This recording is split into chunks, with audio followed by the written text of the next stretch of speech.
Well, and Jaws, didn't you initially turn that down a couple of times? I sure did. So don't trust my instincts about a lot of things. Yeah. Right. Well, what were your reservations about that film? I had no reservations about the film. I just thought that it would be hell to make it. And I told Steven Spielberg that I'd like to watch that movie but not shoot it. And he was kind enough to ask me to shoot it 2 or 3 more times. And I said, no, no, no, no, no. And then I saw a film that I had done. I saw the film The Apprenticeship of Diddy Kravitz, and it was the first time I ever had a part, you know, a big part. And I watched this performance, and I thought, I'm the worst actor who ever lived. And so I called Steven desperately and said, if you haven't cast it, please give me this job.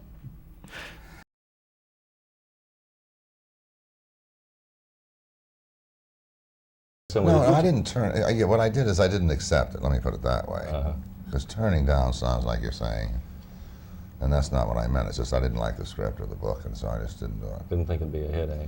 No, it wasn't that. I just didn't like the story. And Charlie, in fact, had the same opportunity.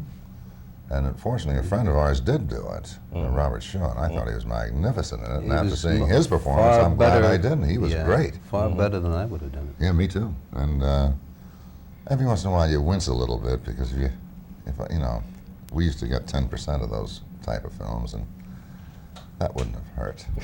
Now, when you think of times when you might have been in over your head with Jaws, you know, I think a lot's been said about all the difficulties of the mechanical shark and all that. Were you ever terrified during that production that you might be fired? Oh yeah, I thought I'd be fired all the time. I mean, there was even a rumbling that I was about to be fired by the studio for basically being 100 days over schedule. It turned out that I was 100 days over schedule. It was the most over schedule I've ever been. And the budget went from like $4 to $9 million, which in those days, in 1974, that was a lot of money. But I was saved by my friends Sid Sheinberg and Dick Sanik, David Brown. They said if I got fired, they'd quit, and they kind of saved me from losing the job. Jaws 2, was that a decision you had to wrestle with, whether or not you wanted to do the sequel to... I didn't have any choice. I was contracted. Oh, okay. It was not my choice. Okay. Although I thought it was a reputable film. The only thing that's hard to believe is the shark was still looking for me. Of course, I'm not sorry about Jaws 2. I mean, that's kind of like sorry about not falling down a flight of stairs. No. And they weren't even willing to give me the money to balance that out. They once asked me how much I would do it for, and I named some credible figure.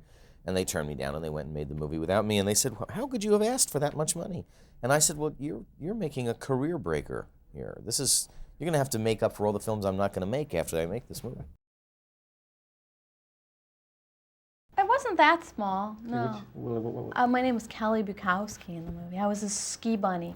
The shark followed me into the thing. And the shark attacked me, and I went to the hospital, and Okay.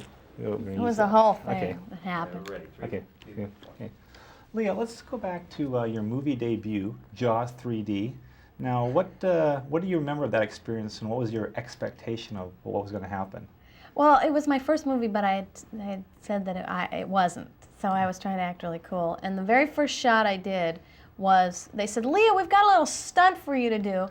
You have to stand out here, and then they pushed this button, and this huge shark came lunging out of the water going, "Arr!" And it was supposed to throw me. And that was the very first shot I did in my very first movie.